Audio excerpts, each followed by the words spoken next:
historia es negacionismo histórico. La única invitación sería a que pensemos de manera dialéctica. Y justo esto es importante, ¿por qué? Porque la dialéctica lo que nos da en este momento histórico es una herramienta para la superación de contradicciones. ¿Cuáles son las contradicciones históricas? Hay crecimiento económico, pero no es para todos. Hay crecimiento de poder, pero no es para todos. Hay derecho internacional, pero solo para algunos, ¿no? Entonces, oye, ¿qué es lo que quiere una persona que piensa dialécticamente sobre la historia? Yo no quiero perder mis privilegios. Quiero que mis privilegios sean de todos. Eso es superación.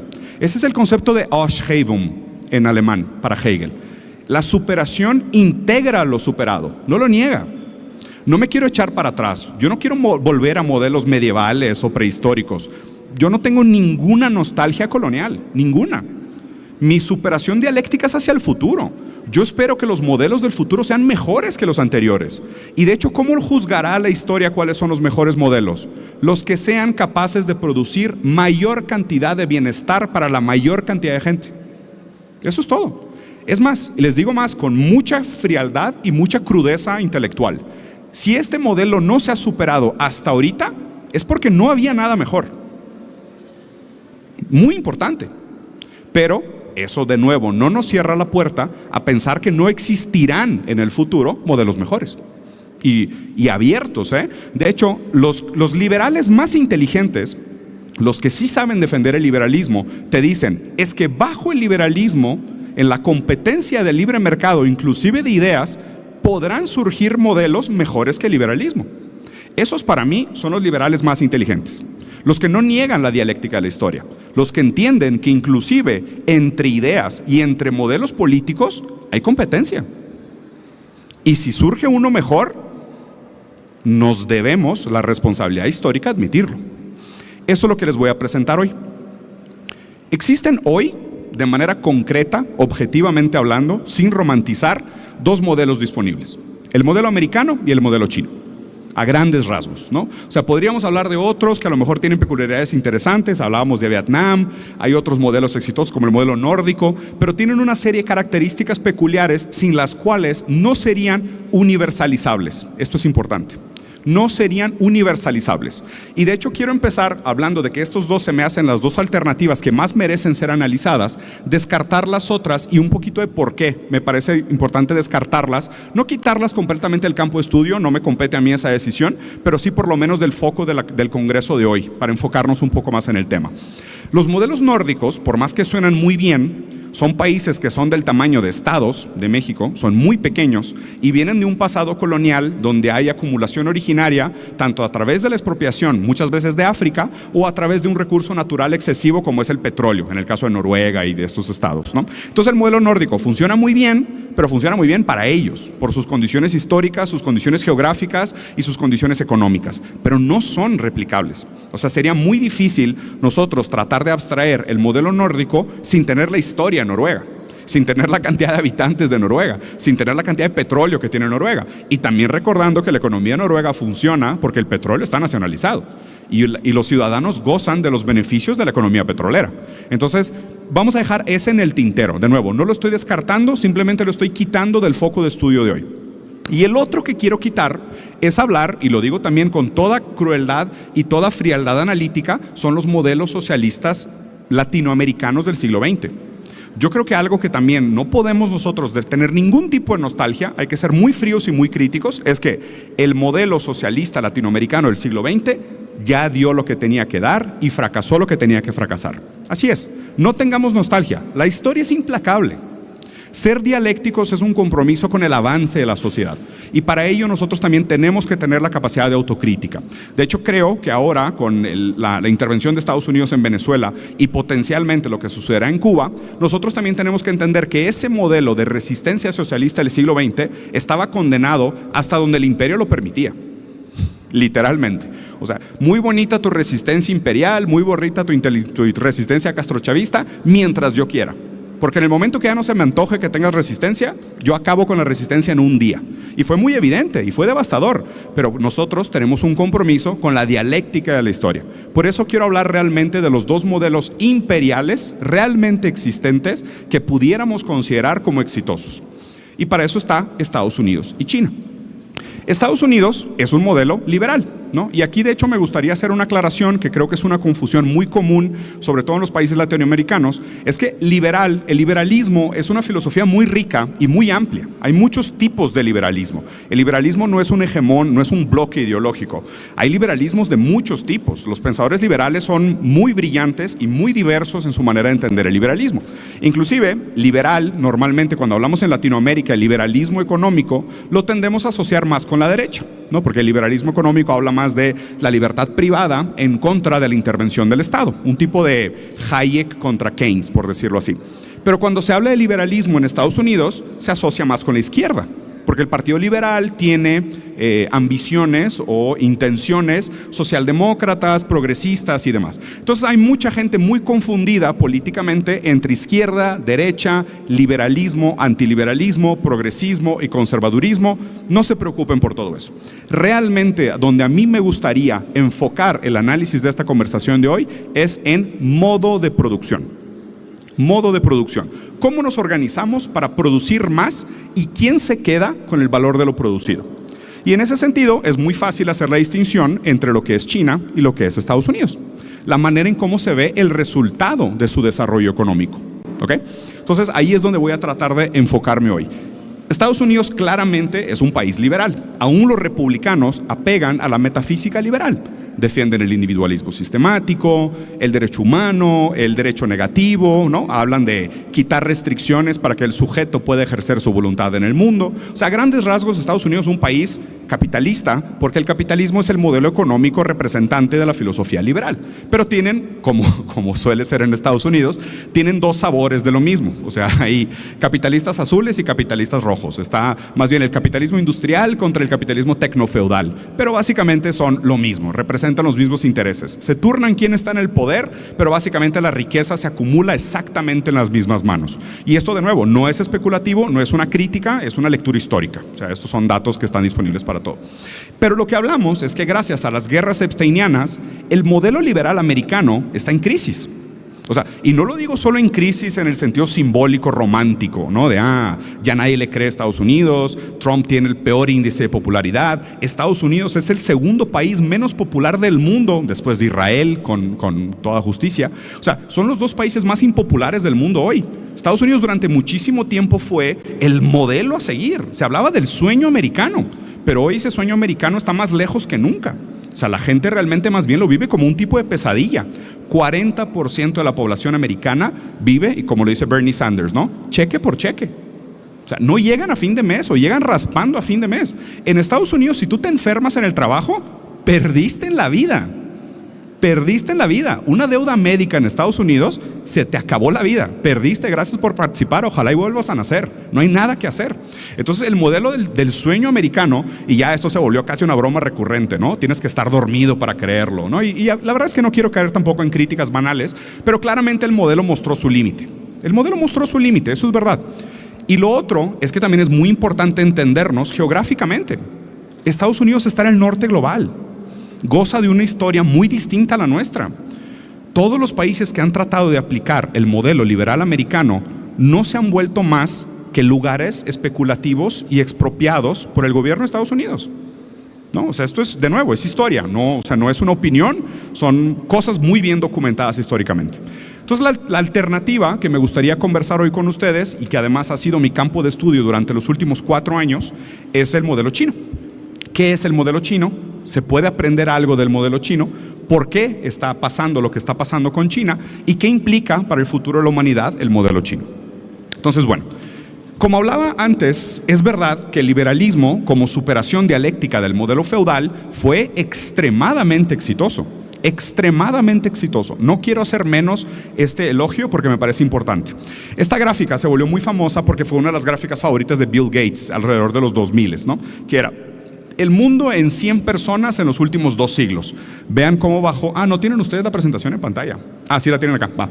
Vean ustedes cómo bajó la pobreza extrema, cómo aumentó la democracia, cómo aumentó la educación pública, aumentó nuestra capacidad de vacunación, que ahora ya lo vemos con otros ojos, aumentó la capacidad de lectura, bajó la mortalidad infantil. O sea, las gráficas generales sobre los indicadores de bienestar en el mundo se veían increíbles. De hecho, esto fue, después del libro de Francis Fukuyama, probablemente esta segunda ola de autores que justificaban la victoria del modelo liberal, usaban estas gráficas para colgarse la medalla de, a ver, entendemos que todo el mundo se la está pasando mal, entendemos que cada vez es más difícil que tus hijos tengan la misma calidad de vida que tenías tú, y ni se habla de tus papás, entendemos que la cosa se está poniendo difícil, sabemos que hay cada vez más guerras, pero miren estas gráficas qué bonitas, ¿no? O sea, es a generación de cristal, ¿no? La generación de cristal básicamente es, su queja no tiene lugar, vean lo bien que vamos los últimos 2 siglos, ¿no? Vean lo bien que la hemos pasado, vean lo mucho que hemos crecido.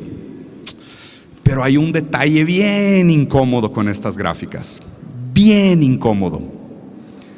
Si quitas China de estas gráficas, se desploman. Todas estas gráficas se desploman si quitas China. Entonces aquí la pregunta se vuelve, estos beneficios del último siglo, ¿qué tanto tienen que ver con el modelo occidental liberal americano y qué tanto tienen que ver con el modelo del Partido Comunista Chino? Y aquí es donde voy a entrar con la primera gráfica importante de China. China sacó cerca de 800 millones de personas de la línea de pobreza en los últimos 40 años. 800 millones de personas. 6 veces México. Casi 7. No, es una... O sea, el mundo tiene 8.4 miles de millones. Y ellos sacaron 800 millones de personas de la línea de pobreza. Casi un octavo del mundo entero lo sacaron de la pobreza extrema. Entonces, si tú quitas China de esas gráficas anteriores, las gráficas se van al suelo. Y te das cuenta que en la mayoría de los países occidentales que replicaron el modelo liberal, no hubo progreso considerable. Ni en educación, ni en mortalidad infantil, ni en salud, ni en reducción de pobreza. Esa fue la gran trampa que nos aplicaron los comunicadores, y obviamente porque los medios también son condicionados por los intereses del capital, es que nos contaron una historia muy bonita sobre el último siglo, pero usaron a China de Schrödinger, le digo, ¿no? Porque China de Schrödinger es súper interesante. Digo, la idea del gato de Schrödinger, si no están familiarizados con el concepto de física cuántica, es que hay un gato dentro de una caja con una bomba, y la bomba solo truena si tú abres la caja. Entonces, el gato está muerto y vivo al mismo tiempo, porque en el momento que tú abres la caja para verlo, el gato se muere. Entonces, la idea es que tú puedes tener esta idea de yuxtaposición, donde dependiendo de lo que te conviene, el gato está vivo o el gato está muerto. Y usaremos la metáfora del gato más adelante otra vez, se los prometo. Pero en este caso, China se usaba como la China de Schrödinger. Entonces, todo lo que nos gustaba de China, todo lo que funcionaba de China es porque había abierto el mercado, y todo lo que no nos gustaba de China es porque seguían siendo maoístas. Entonces, era China a como nos convenga pintarla. Cuando salían bonitas las gráficas, ven, es porque China hizo apertura económica. Pero ¿por qué no hacemos lo mismo que China? No, es que el autoritarismo y la falta de libertad de expresión, no se puede. Entonces, lo que nos gusta de China es capitalista y lo que no nos gusta de China es comunista. Un pensamiento muy infantil, es una forma muy infantil de analizarla. Pero aquí, la verdad, me podría pasar gráficas y gráficas y gráficas hablando del resultado exitoso, sin precedentes, porque la velocidad y la vertiginosidad con la que crecen los indicadores de salud social en China no tienen comparativo histórico. No tienen comparativo histórico.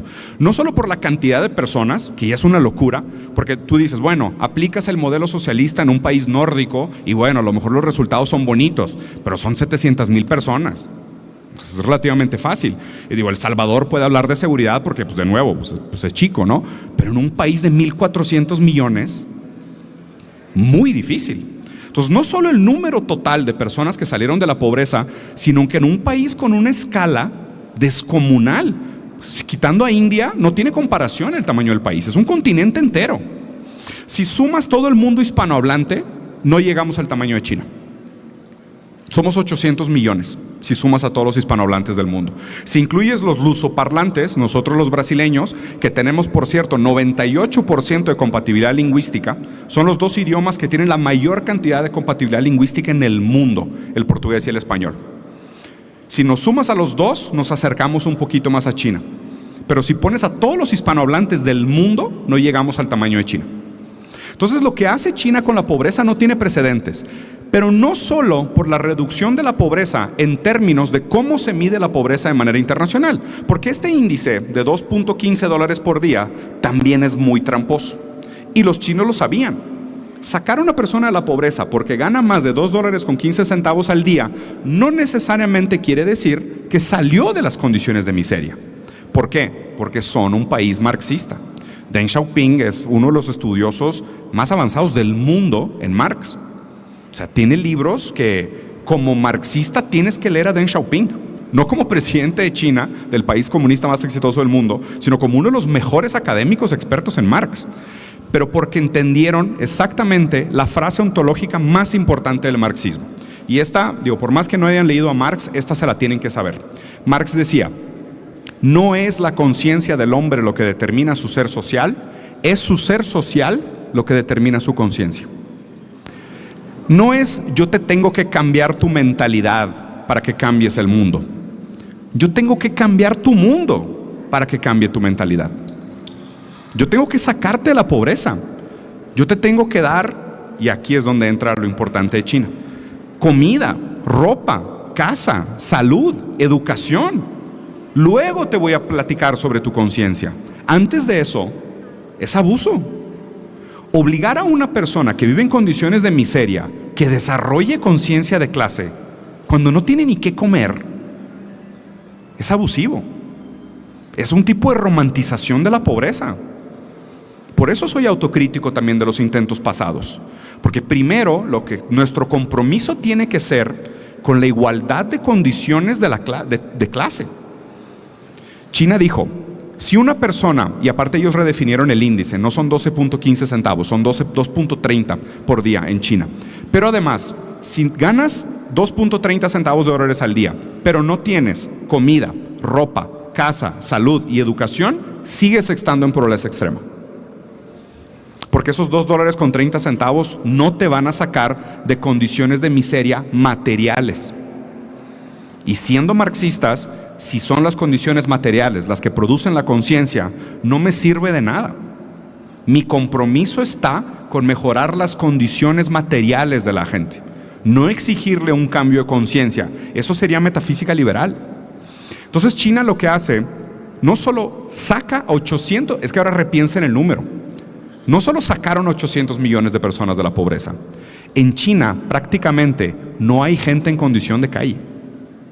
No sé qué tantos ustedes han tenido la oportunidad de estar en China en el último año. ¿Alguien puede levantar la mano? ¿Alguien ha estado en China el último año? ¿No? Bien, allá un par de personas, por acá también. De verdad, yo creo que ha sido de las experiencias más transformadoras que he tenido en mi vida. Tuve la oportunidad de pasar el último año, estuve un mes en China y aparte viajando por muchas provincias. Y estuvo muy interesante porque yo a propósito quise ir a zonas rurales. O sea, yo les decía, sí, está muy bonito Shanghái y Shenzhen y Beijing, pero yo quiero ir a ver cómo vive la gente del campo. O sea, ver realmente cómo gente pobre vive en China, para ver cómo son las condiciones, porque es muy difícil generalizar un país de 1 millón, de 1.000 millones, o sea, de 1.400 millones de personas. Muy difícil. O sea, no hay forma de, es que en China son así. Hermano, es como si dijeras que un continente entero es así o es asá. No, es muy difícil trabajar con esos criterios. Entonces yo me di la tarea de ir a zonas rurales. Y una de las cosas que más me impresionó es que justo en las zonas rurales es donde se veía la transformación de las condiciones materiales de las personas, donde se veía directamente el beneficio de la salida de la pobreza. La capacidad de ahorro que tienen no lo tiene ningún otro país. Se retiran más temprano, viven más. O sea, no voy a perder demasiado tiempo aquí porque no acabaría nunca, pero los indicadores positivos de China son irrefutables. Entonces, China es un éxito irrefutable. Ahora la pregunta que se nos presenta es, ¿por qué son un éxito irrefutable?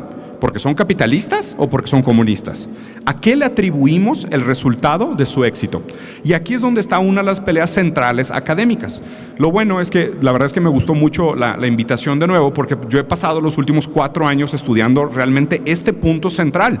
Inclusive, yo cuando empecé mis estudios, mi crítica era que China había traicionado el proyecto comunista.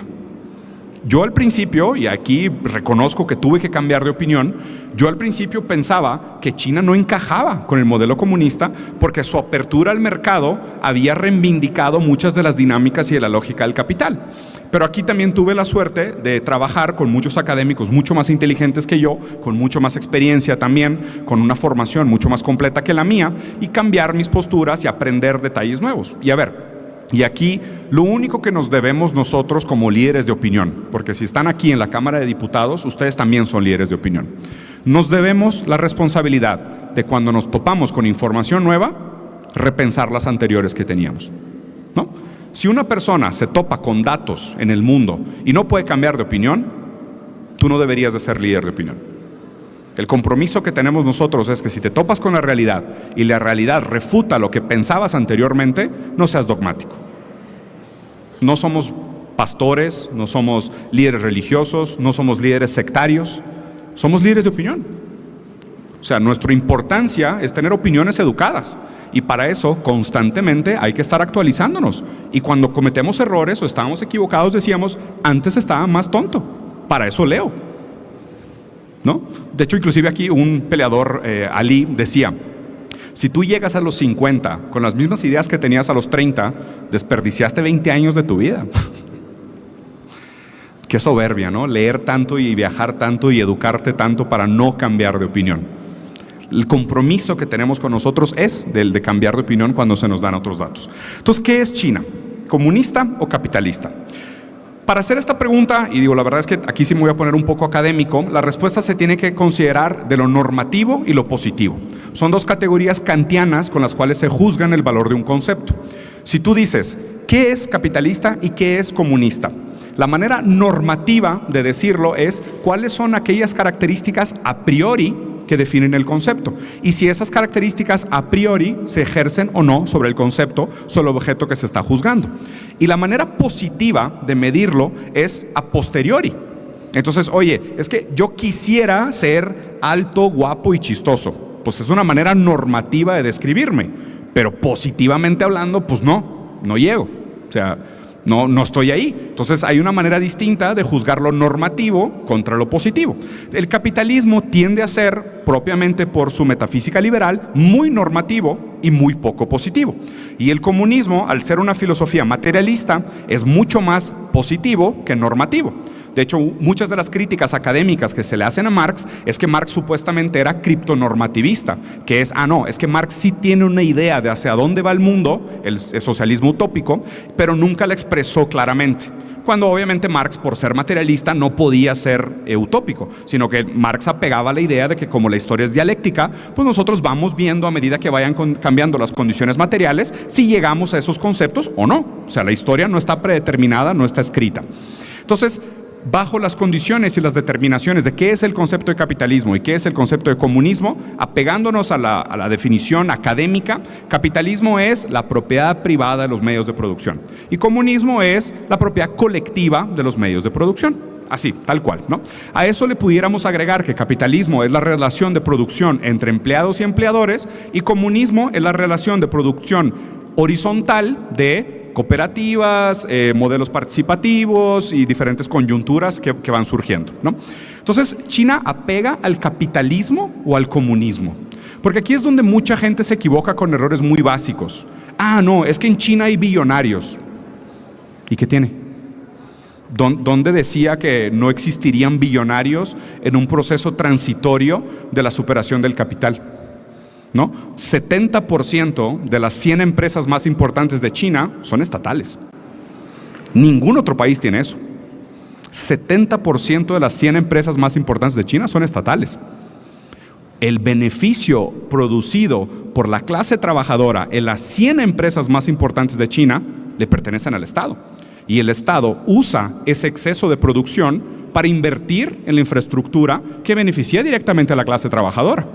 Entonces, positivamente hablando, ese resultado ya nos da un indicador de el modo de producción. Aquí nada más quiero hacer un paréntesis que, de nuevo, para mí tal vez sea un tema más común porque yo lo trabajo día a día, pero tal vez para la gente que no esté todo el día en estos temas académicos es un poco más complicado. Pero hay que pensar las cosas no como cosas, sino como procesos. Entonces, inclusive la pregunta de ¿China es comunista o China es capitalista? La pregunta está equivocada. ¿Por qué? Porque China está haciendo. O sea, China viene de un proceso histórico y va hacia un proceso histórico. Y al ser un país con una extensión territorial tan grande y 1.400 millones de personas y una mezcla tan grande entre iniciativa privada, iniciativa pública y empresas híbridas, es muy difícil de decir China es algo, sino que China está haciendo y además, de manera contradictoria, siguen existiendo sobras del modelo anterior en el surgimiento de un modelo nuevo. Entonces, vean esto. El propio Partido Comunista Chino se autonombra como socialismo con características chinas. De hecho, ellos mismos dicen, ¿no?, en sus planes quinquenales, que acaban de presentar el último, váyanlo a leer, es una maravilla. Aparte me encanta porque China tiene 98% de cumplimiento de sus planes quinquenales. Me encantaría que hiciéramos el estudio en México de cuánto por ciento cumplimos de las campañas y de las promesas políticas. Porque China entrega el 98% de sus promesas quinquenales y pide perdón por haber fallado en 2%. ¿No? Esos planes quinquenales son una brutalidad que deberíamos de emular mañana. Pero bueno, el hecho de que tengan esa capacidad de pensar a largo plazo también habla de su propia historia. Son un imperio de 5,000 años. 5,000 años. O sea, ellos y el imperio persa son dos de los imperios más longevos de la historia de la humanidad. Nosotros somos unos adolescentes. O sea, para ellos pensar en planes quinquenales es poco comparado con una historia de 5,000 años. Para nosotros pensar en un periodo presidencial de 6 años parece muchísimo tiempo, cuando para un imperio de 5,000 años no es nada. Entonces, replantéense la pregunta. No es que China sea comunista o sea capitalista, sino que China está pasando por un proceso de transición histórica que tiene contradicciones, pero llevará eventualmente a la superación de esas contradicciones. ¿Cuáles son las contradicciones que existen en China, ¿no?, que la gente normalmente usa para refutar este concepto? Dicen, Diego, ¿cómo China puede ser comunista si sigue existiendo trabajo esclavo? ¿No? Bueno, pues que hay algunas empresas que no han apegado a la ley china, que no lo permite, que siguen teniendo jornadas laborales de amplia explotación. Pero la tendencia es que van en baja. Están dejando de existir. Al contrario de Estados Unidos, que volvió a abrir los permisos migratorios para traer mano de obra barata para sustentar una economía que va en decadencia. O sea, hay que leer la tendencia histórica.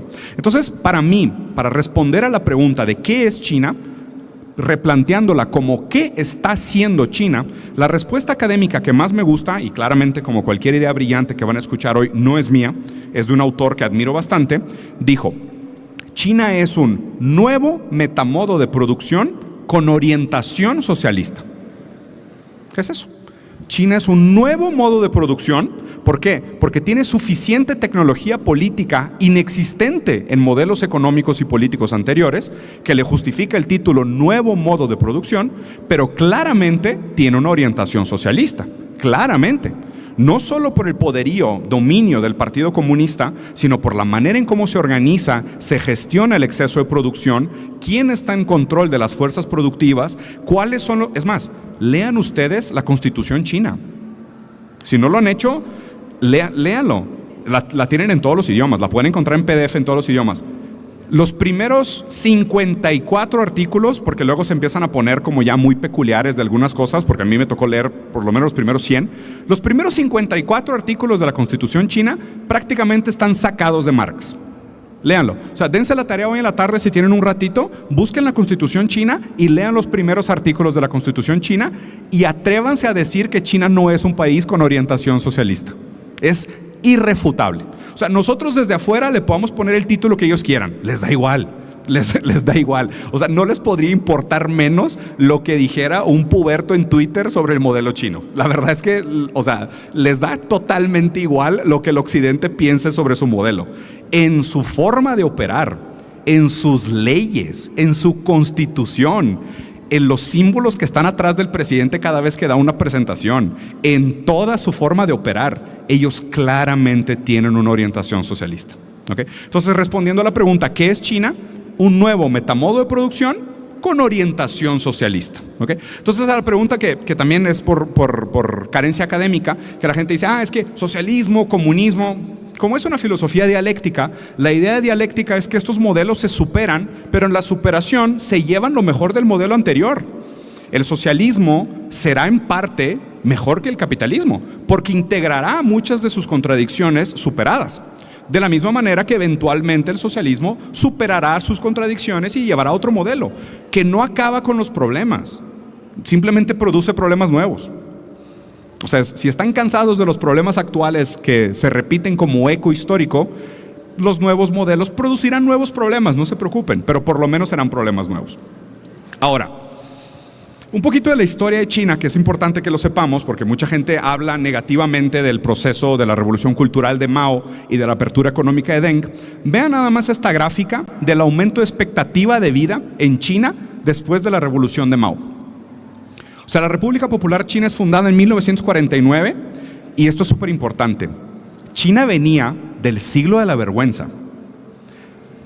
Resumiendo un poco, un siglo de brutalidad, que literalmente hay algunos académicos que le decían a China en esa época el cementerio de los imperios.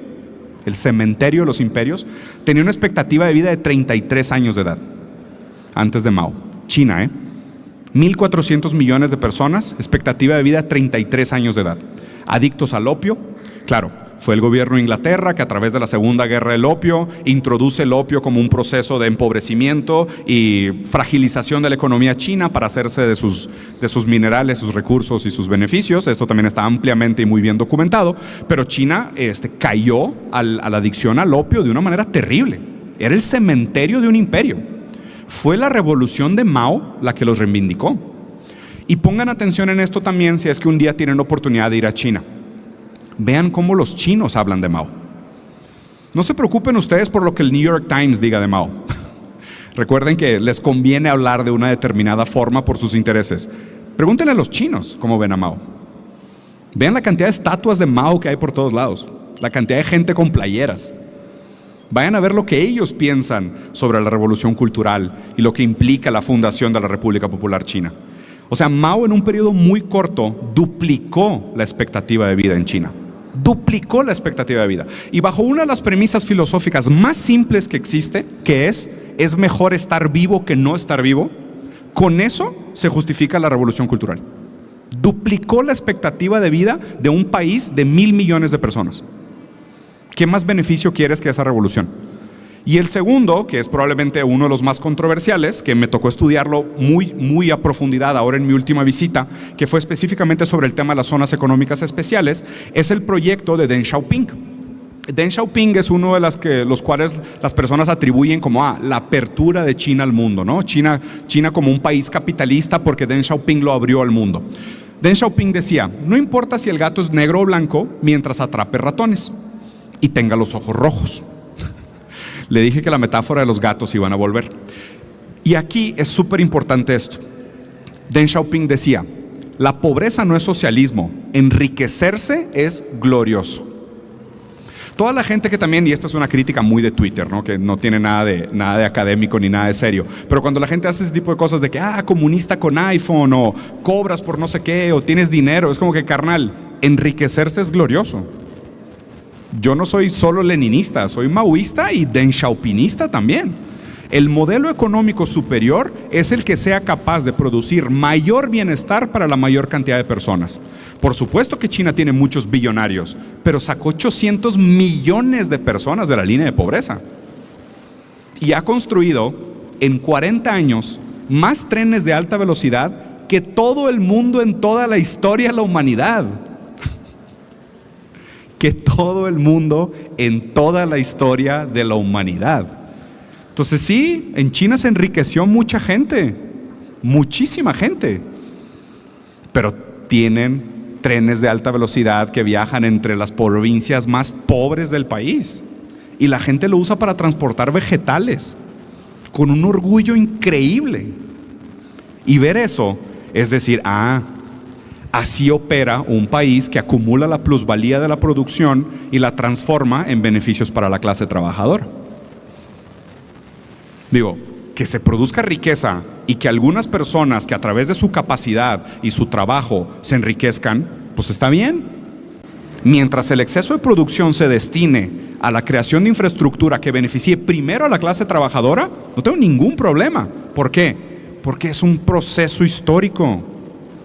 No se logra de la noche a la mañana. No es como de la noche a la mañana vamos a quitar todos los procesos y contradicciones del capital y mañana empezamos con un proyecto nuevo. No hay manera. Las contradicciones van a continuar existiendo durante el periodo de superación.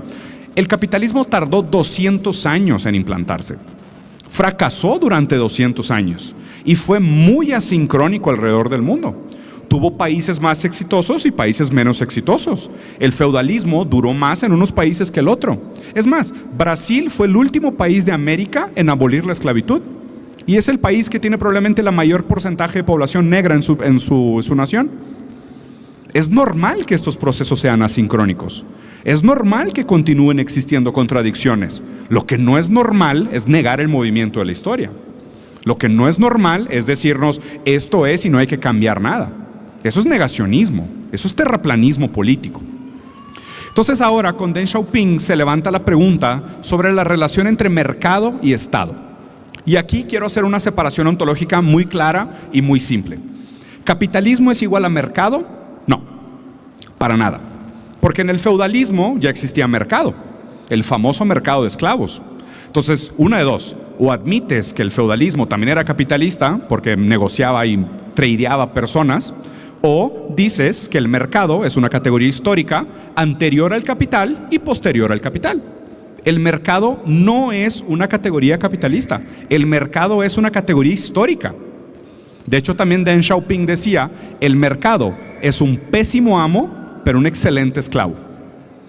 El papel del Partido Comunista Chino, en primera y en última instancia, es la instrumentalización. No solo regulación, la instrumentalización del mercado para cumplir los fines del Estado. Vean cómo esta definición es la antítesis de la definición del neoliberalismo. O sea, el liberalismo también es un término bastante contestado y bastante criticado porque no está perfectamente nomenclaturado en casi ninguna literatura. La diferencia entre novoliberalismo, los novoliberales, neoliberales, que se habló en algunos economistas neoclásicos, pero la definición que funciona académicamente para neoliberalismo es la instrumentalización del Estado para los fines del capital. El socialismo es al contrario, la instrumentalización del mercado para los fines del Estado. Y esto es una cosa que es lapidaria en comparar el modelo chino con el modelo americano, que es lo que estamos haciendo aquí hoy. En China, el mercado no dicta sobre la política. Y en Estados Unidos, el mercado dicta la política. Vean esto. ¿Por qué Estados Unidos no se puede considerar como una democracia? Así, ya no.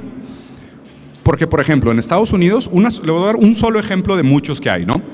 86% de los gringos están a favor de la regulación de la compra de armas, por motivos diferentes. Los conservadores porque no quieren que los migrantes y los negros tengan armas.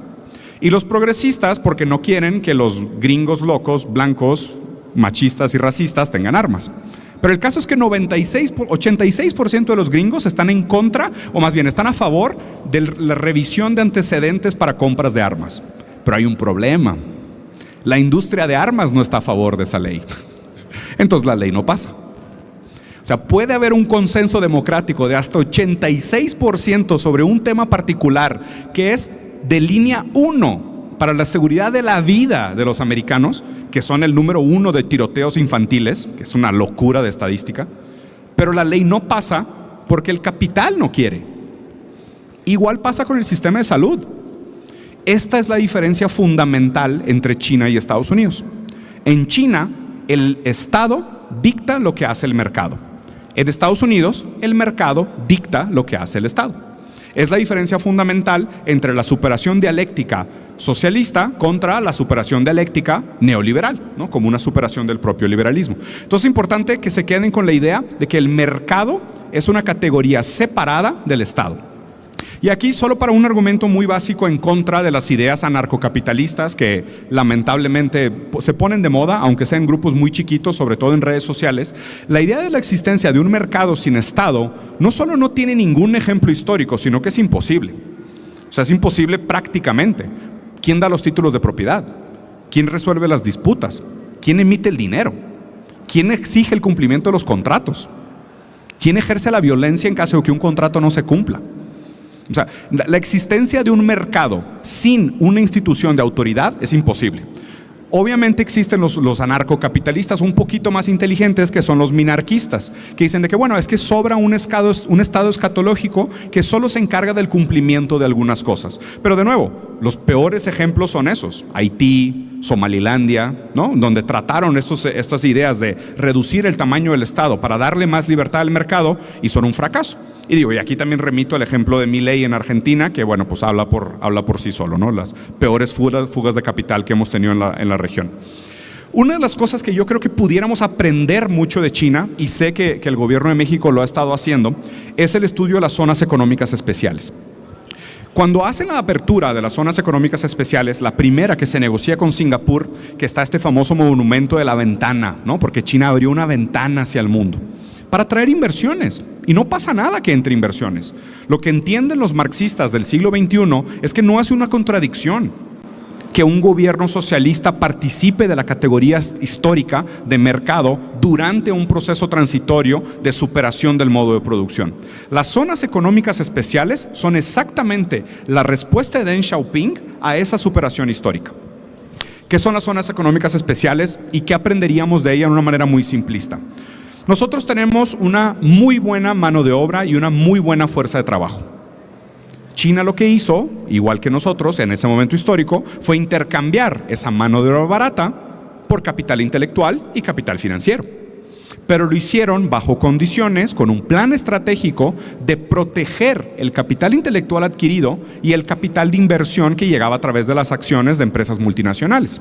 Les doy un ejemplo, y esto no es cuento, lo viví en primera mano. Yo tuve una empresa en Singapur en algún momento, que aparte es rarísimo que en el índice de libertad económica se ponga Singapur como un país alto en libertad económica, cuando es uno de los países más proteccionistas del mundo, que ni siquiera tu propiedad de inmobiliaria es tuya, dura 99 años y después se regresa al Estado. Bueno, cuando puse mi empresa en Singapur, el gobierno me obligó a tener un socio local que fuera dueño del 51% de mi empresa. En Singapur, ni siquiera en China. Y China obviamente tiene directrices muy similares. ¿Quieres poner una empresa local? Vente. Pero la sociedad de la empresa, quien es dueño de esas acciones, tiene que ser un socio local. Y obviamente un socio local que esté vinculado y alineado a los intereses del partido. Segundo, ¿qué puestos ocupan mis mexicanos o mis chinos en la empresa a la que viene de ahorita? No quiero que nada más estén barriendo el piso y haciendo trabajo de poco valor agregado. Los quiero trabajando en investigación y desarrollo. Los quiero de ingenieros. Los quiero trabajando como tecnócratas. ¿Para qué? Para quedarme con el capital intelectual. En un periodo de 40 años, China pasó de maquilar las baterías de las empresas de tecnología avanzada de Estados Unidos a competirles, a ganarles y a sacarlas del mercado. Uno de los mitos más grandes es que el capitalismo es el modelo que más produce innovación, ¿no? Porque la competencia es la que fomenta la innovación. Pues China nos prueba todo lo contrario. Es a través de la inversión dictada por el Estado, no por la ley orgánica de la competencia y la mano invisible, que son pajas mentales, es un tipo de dogmatismo religioso de los neoclásicos. Es a través de la innovación dictada por el Estado que China es el país más innovador del mundo. Con un dato muy simple: China tiene más patentes por año que cualquier otro país del mundo. China es el líder de las principales industrias 3.0 y 4.0. ¿Y dónde se hacen estas inversiones? Donde dice el partido. Donde dice el partido. Hay un par de cosas que me parecen muy importantes, y el segundo después de las zonas económicas especiales es el SASAC. Esta también, por favor, investíguenselo, se las dejo de tarea. Investiguen sobre esta institución. Esto se me hace de las cosas de tecnología política más importantes del siglo XXI. Es la Comisión de Supervisión y Administración de Activos Estatales. La SASAC funciona como un intermediario entre las cooperativas, las empresas y el Partido Comunista. Pero es una organización profundamente tecnocrática, verdaderamente tecnocrática. O sea, aquí están probablemente los cerebros más brillantes de China. Y vaya, piénsenlo más o menos como las Olimpiadas, ¿no? Que la gente siempre se impresiona con la cantidad de medallas que saca China en las Olimpiadas y luego dicen, bueno, pues son 1.400 millones, claro que por lo menos van a tener a una persona extraordinaria en un campo deportivo. Pues lo mismo pasa en ingeniería, en medicina, en arquitectura, en biotecnología, en matemática. O sea, como son tantos y invierten tanto en conocimiento y capacitación, tienen personas absolutamente monstruosamente brillantes. Entonces, SASAC es así como el clímax de la tecnocracia como política de Estado china.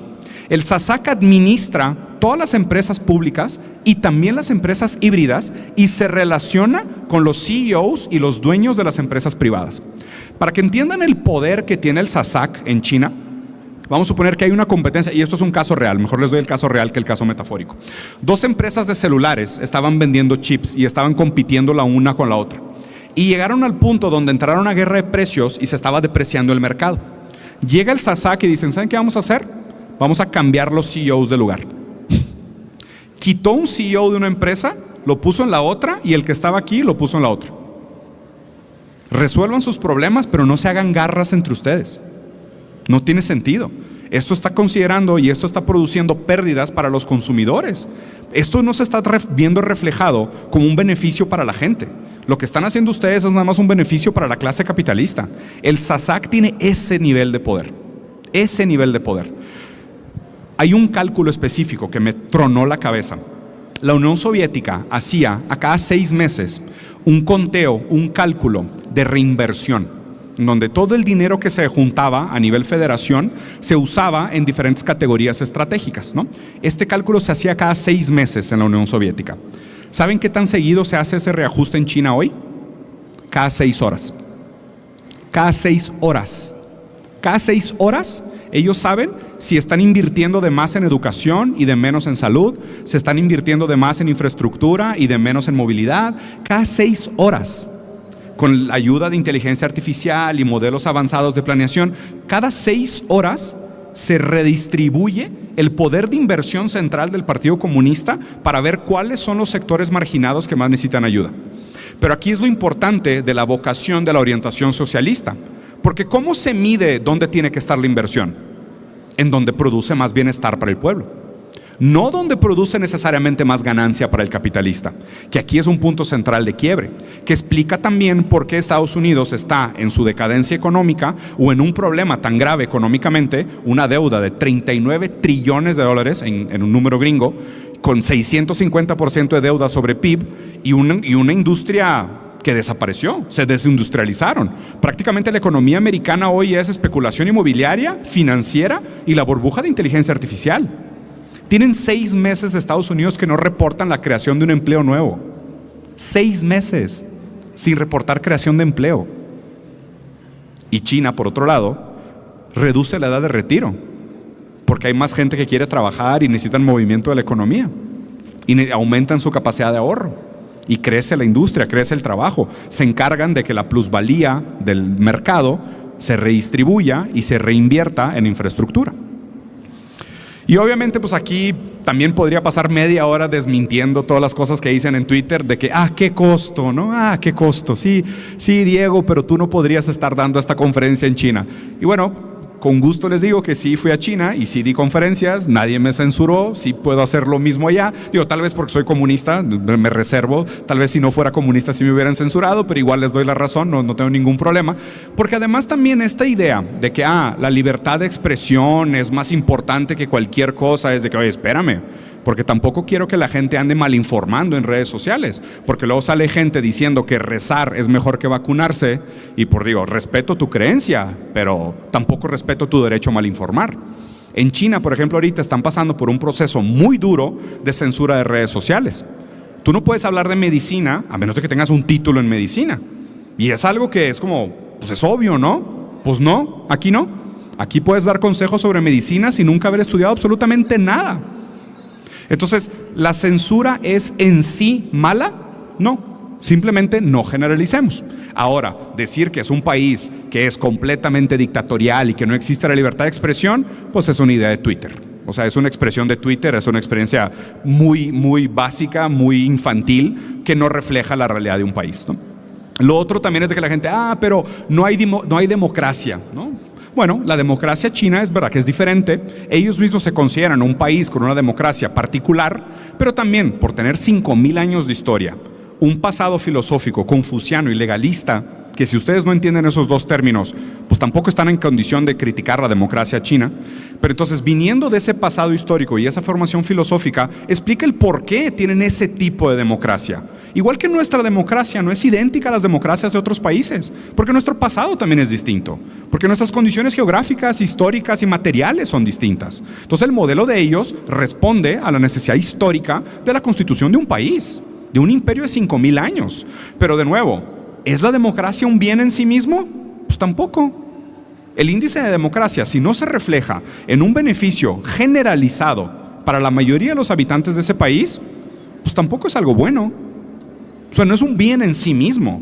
Creo que aquí malamente, y obviamente es una forma en la cual Occidente justifica una perpetuación injustificada del modelo liberal, es que pone la democracia como si fuera un bien en sí mismo. Y a ver, tampoco soy antidemocrático, pero me parece un error caer en la glorificación o en la idealización de la democracia como un bien en sí mismo. Si el proceso es bueno, pero el resultado es malo, pues tampoco me sirve que el proceso sea bueno. El proceso bueno tiene que venir con resultados buenos. Si el proceso es bueno, pero el resultado no es bueno, pues tampoco me sirve nada. Entonces, muchas de estas críticas del a qué costo del modelo chino son muy mal informadas, son hechas muy a la ligera, son hechas desde afuera. Entonces yo creo que si realmente ustedes como líderes de opinión quieren emitir un juicio del tipo, pues por lo menos se deben la tarea de una investigación profunda, para que su opinión valga lo mismo que están diciendo. Y ya para terminar, voy a cerrar con una frase de Harry Kissinger, porque al final pues somos México, somos vecinos de Estados Unidos, ¿no? Existe esta frase de pues nacimos muy cerca, muy lejos de Dios y muy cerca de Estados Unidos. Y Harry Kissinger, o sea, gringo, plan Cóndor, o sea, OTAN, Harry Kissinger. Ser enemigo de Estados Unidos puede ser peligroso, pero ser su amigo es fatal. ¿Qué nos dice eso sobre el momento geopolítico que estamos viviendo? El mundo definitivamente se está moviendo. O sea, estamos pasando por un proceso transitorio de la decadencia de un imperio y el surgimiento de un imperio nuevo. Y esto obviamente nos pone en una condición muy peculiar, pero obviamente también con muchos riesgos sobre cuáles son las alternativas viables que tenemos. Por eso de nuevo agradezco muchísimo el foro, respeto su responsabilidad, espero que se la tomen con el peso histórico que tiene en este momento y realmente invita mucho más a la importancia de la pregunta que cualquier una de las informaciones que yo les transmití hoy, que es ¿qué alternativa tenemos? Muchas gracias.